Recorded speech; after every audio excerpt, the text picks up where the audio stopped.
Hola, soy Jeremy Suárez, la voz de Coda en Tierra de Osos. Sí, conmigo. ¡Coda!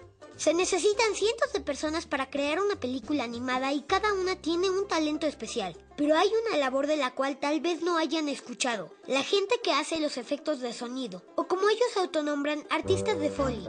Hice una visita al foro de Foley para ver cómo se hicieron los efectos de sonido en Tierra de Osos. Hola, chicos. Hola, ¿cómo estás? Hola. Tú eres Jeremy, ¿no? Sí. Mucho gusto, soy John. Igualmente. Soy Allison. Ella es Hola, Allison, mucho mi gusto, socia. Es un Allison. placer. Y este es el lugar donde hacemos los efectos de sonido.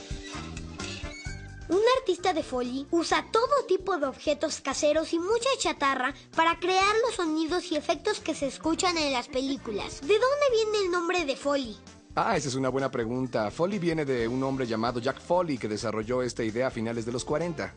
¡Wow! Un día pensó, en vez de editar a mano todos los efectos de sonido, que era el procedimiento de antes, dijo, ¿qué tal si los grabamos en sincronía con la película? El secreto del Foley es que aquí no hay reglas. Wow. Cualquier cosa que te venga a la mente y creas que pueda resultar, inténtala y si suena bien, eso es lo correcto. Y como sabían que saldríamos en televisión, ¿arreglaron el lugar? Lo creas o no, arreglamos lo mejor que pudimos. Sí, claro. Pero mientras más me mostraban el estudio, me daba cuenta de que hay un método para este desorden. Bien, Jeremy. Lo que vamos a hacer es una pequeña escena en la que Coda aparece y tú harás sus pisadas. Ah, claro. ¿Quieres? Sí. Lo que vas a hacer es que cuando veas que mueve sus patas, tomas esos guantes y haces... Eso, bien, ¿listo? Sí, estoy listo. Hay que decirle a Mary Jo cuando estés listo. Listo, Mary Jo. Aquí vamos.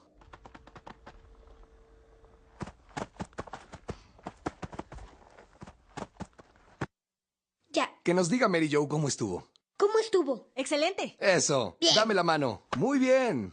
Esto era parte de una silla. ¿De una silla? Sí, sé que es un pedazo de bambú, pero si vienes aquí y haces esto, va a crujir muy bonito. ¿Sí? Y cuando Kanai se queda balanceando de un árbol, nos va a dar un Sí. gran crujido. Bueno, adelante, ¿estamos listos, Mary Jo?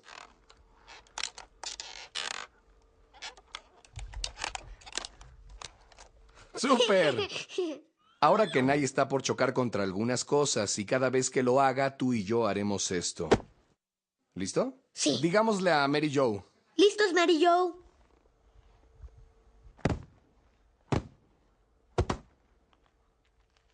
Ya está. Muy bien. ¡Súper! Ahora que soy un artista de Foley oficial, vamos a ver la película con mi laborioso trabajo incluido.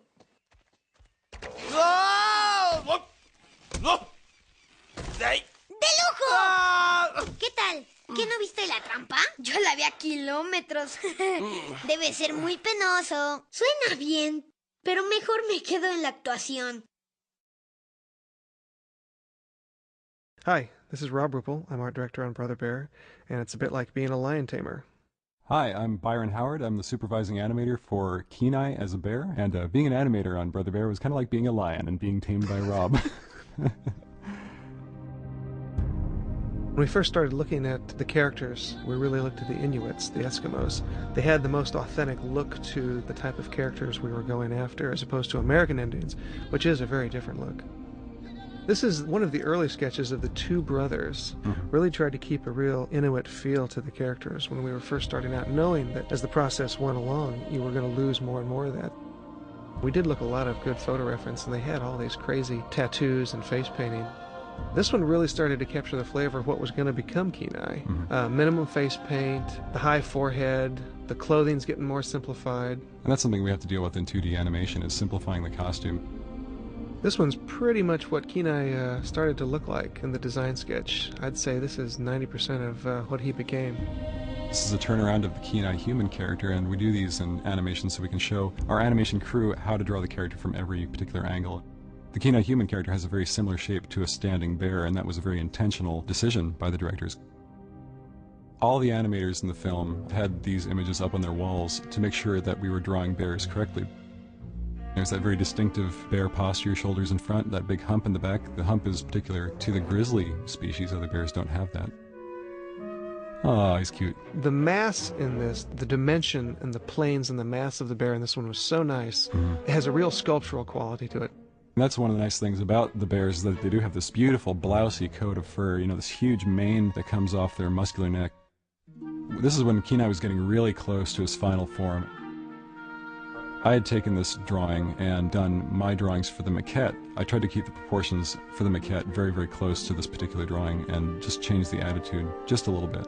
And we try to give the animators and the sculptors as much information as we possibly can when we're putting the characters down on the page, and just making sure they know what every angle of the character is going to look like. Coda? This is Coda when he's a little heavier, which is very cute. This is Coda when he's a little skinnier. They played around quite a bit with Coda's appearance, trying to determine how old he should actually appear, because he's supposed to be a little bit streetwise, and they figured if he was too young, then that really wouldn't make any sense, that he kind of knew his way around the forest. Yeah, you really start to see his attitude coming through, and he's going to be a fun character. He's going to be the one who helps Kenai. The moose. Yeah, once again, we started out with very naturalistic drawings of how they're designed, how they're made, how big their noses are. This is an early development drawing of Took, I suppose, nice attitude. Rut and Took. This kind of gives you a feeling of what kind of characters they are and what they do all day, and maybe not the brightest. But charming. This is from an early animation test of Rut. Look at these expressions, too. Yeah. They're just great. Took's a little bit bigger. We try to make them look as different as possible while keeping them very believable as moose. Tug's a great character. He's just this huge bear who's twice the size, 3 times the size of any other bear. I love those tiny eyes, and I'm glad we kept that on him. Yeah. It just makes him seem so much more massive to have these tiny little beady eyes. Originally, Brother Bear involved a large bear very much like him called Grizz, and instead of Coda guiding Kenai through the woods, Grizz did. Mabel? Kind of an older bear. She picks up that dandelion, and the little fluffy things come off. Again, keeping that caricatured look. Even down to the little age spots on her. You gotta realize this drawing was done 3 years ago. She hardly evolved in that it stayed really true to the inspirational sketch.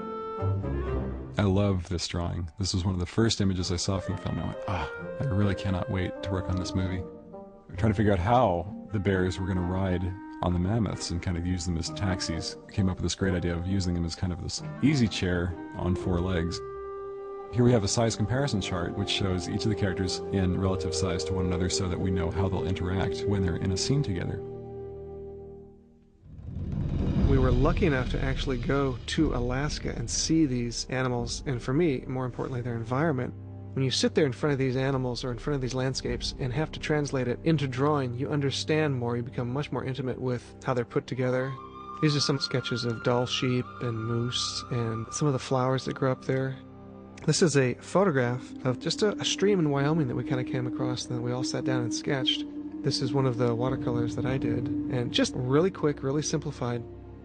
This is Moran Falls in Yellowstone Park. So this is my quick little watercolor, an oil painting version of the same thing. That's very nice. Old Faithful. You can see the similarities, but also, the differences. This is one of the big geyser pots in Yellowstone. It's like being on the moon. That's great. Yeah, isn't Great this? feeling of atmosphere. Look at these great tree shapes. An early drawing of showing the scope and scale that we were after in these landscapes. This is where a wide format film really pays off. Adds a measure of grandeur to the rest of the film. Another drawing of this glacier that's encroaching upon this landscape. They come in, they flatten trees, and then they recede. This is another glacier drawing. They're crazy like that. It's like Mars. Yeah. Bizarre. The brothers hunting the caribou. This one captures the layers of atmosphere that we saw up in Alaska. This one's almost sci-fi. Yeah, it's this huge block of ice way in the distance. It's so far in the distance that you think it's a mountain. We want this landscape to be awe-inspiring. Great scale on that. Those are little boats, canoes? Yep, the little kayaks, the brothers kayaking. Yeah. This is a neat early drawing of what it's like when Kenai and Coda are underneath the glacier, and they're hiding from Denahi, and they're looking up. The setting for the bear party when they finally get to the big salmon run. Another early development piece when the brothers were hunting the caribou in the very beginning. Wow. That is a big mammoth. You just can't make a mammoth big enough. One of the ceremonies, Kenai's manhood ceremony. This is when the brothers returned triumphant from the hunt to the village. We looked through a ton of books on primitive architecture and found that a lot of people can build with bones and stuff, so we told the guys, well, try something, where you've got a couple mammoth tusks out front and maybe they put an elk skull on top. And this is an early design for the funeral pyre. This went through a lot of different iterations. We ended up using something like this in the film. It's actually a bunch of moose antlers tied to a big totem pole and set on fire, and you'll see during the funeral that there's several of these around. The original funeral moment here, we were going to have the funeral take place on an outcropping of rock. Our head of layout came up with this idea about, well, what if it's this crack in the rock? We thought, oh, that's different. When we start getting the film a little further into production, they start pulling out particular scenes from the film. It's a really good way to figure out, is this going to work or not? Again, Grizz and Kenai. Which later became Coda. Beautifully lit, beautifully painted, just very atmospheric. Just has a great, quiet, grand feeling to it. We wanted our spirit animals to have that real sort of primitive cave painting feel to them. So this is an early caribou design, and this is one of the primitive designs for like a deer or an elk. This is a bison. This is really interesting just because of the negative space they use to form the horns, the lack of that line in the front of the horns that delineates the edge of the skull. One of the biggest design challenges in the film was, okay, how are these northern lights going to come down and turn this guy into a bear? And so we had a bunch of people work on several different concepts, and this is one of them. And I like this one. I like the grittiness and the texture of it. And we've got scenes very similar to this where Kenai is surrounded by these aurora spirit animals as they run all around him. This is where he's approaching the column of light/water. It looks like light, but it behaves like water. This stuff's a little bit closer to what eventually became the transformation sequence. It starts off with all these different groups of animals coming out of the light, and then the wolves come out and circle him. The color palette goes really intense. And this is where the wolves are swirling around him. The next one is the wolves leaving him. At one point, we were going to have the elders start coming through, and these are the great spirit elders. I always like that image with the antlered elders in there. And at one point, a big bear is going to come out of this sort of field of grass. You see Kenai going up into the sky, and he swirls around, and you see a bear's head shape very briefly, and then he becomes the bear. This is Kenai coming down from after all the transformation, and he's a silhouette, and it's like, well, I'm not sure. What happened to him? What is he? Pretty true to what we have in the film. For the longest time, our ending was the brothers get together every year and wrestle and play around under the northern lights. I still love that image because it was such a quiet little wrap-up, Thank you for letting us share these images with you. Hopefully you gained some insight into what we spend our lives doing, and, thought it was kind of cool. And please enjoy the film. Thanks.